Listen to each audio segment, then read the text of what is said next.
Hey guys, and thank you for watching another episode of the Xbox Tester. My name is Maurice, and I want to talk a little bit about the state of Xbox Series S. I got a lot of questions. Maurice, should I buy a Series S? It's 2024. Is it the right time to get a Series S or not? Why should I buy a Series S, or should I buy a Series X or PlayStation 5 or anything like that? Well, first of all, you need to remember the Xbox Series S is already, and Series X and PlayStation 5 are already old systems.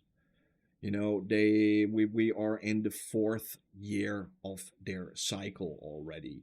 Normally, a lot of gaming consoles will give you around 6, 7, rarely 8 years of full new games and stuff. So we're halfway through, and you see that right now. 90% of the new games that come out um, are 30 FPS. A lot of people want 60 FPS on their consoles, but we see that we are, at the yeah, at the end of what this system can do. Uh, we will definitely get 60 FPS games, but I do see more and more and more and more games being only 30 FPS. And the same will go for PlayStation 5 and Series X. We will get pretty soon to the end of what these consoles can do. You know, these are not magical machines or anything. The stuff inside of these machines are all based in the real world. They are all based on stuff you can also find in PCs. The Series S is a budget console. It's only 299 euros. It's not a high-end mega super computer or anything that can do magical stuff and can do things a PC that costs three times more it could do. It doesn't make sense if that would happen. So yeah, we will get to see more and more games at only 30 FPS. So if you don't have a problem with that, if you are a person that just cares to play new games, the Xbox Series S is completely fine. You know, it has some amazing games that are really well optimized and that really take everything out of the system. You know, something like Cyberpunk 2077, for instance. It looks gorgeous. It even has a 60 FPS mode on the Series S. How insane is that if you think about it?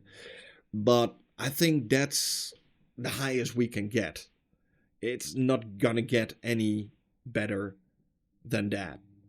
You know, you see it with Starfield, 30 FPS on Series S.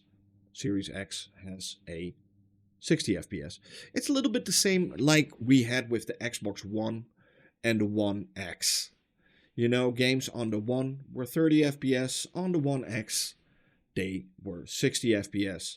And that's in that era of this console, that's where we are. You know, games will be 30 FPS on the Series S, and if you want more, you get the Pro Edition, and that's the Series X, where you can get 60 FPS with the same kind of games.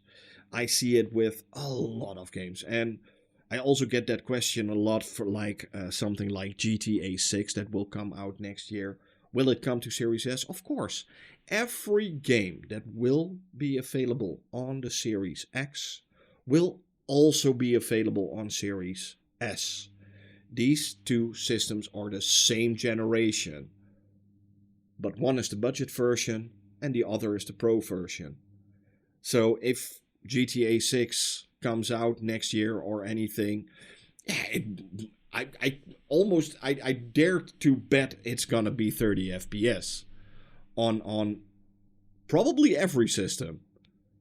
Even if there's like a pro version of a PlayStation 5 or maybe a Xbox Series X Pro by the time the game will come out, it will still probably be 30 FPS because we're at the end of this console generation, what it can handle. You know, the engines get more demanding, the graphics get more demanding. It's almost done. Will you be playing the Series S from now in 3-4 years? Yeah, sure. Why not? Will there come a time when the new generation comes out that games don't come out anymore for the Series S? Yeah, sure. But the same goes for Series X and PlayStation 5. So that's normal. You can see it right now with the Xbox One pretty clearly. There are still lots and lots of games coming out for Xbox One. Even PlayStation 4. So it's not like it's only on the new gen consoles. So if you want to buy a Series S right now, hey, perfectly fine. It's a amazing budget console, but it's not a high-end gaming console. If you want a high-end gaming console, get a PlayStation 5, get a Series X. That's way, and even those are not even that insane if you think about it. You know, if you have a Series S and a X, put them both next to each other, it's not like you're seeing a completely new generational leap or anything in graphics. They're still the same generation, only with a little bit higher frame rates and sometimes a bit higher resolution. That's it. So if you don't care about resolution or frame rate, Series S, perfectly fine. Thank you for watching. Hope you had fun. Hope to see you guys soon in another one. Bye.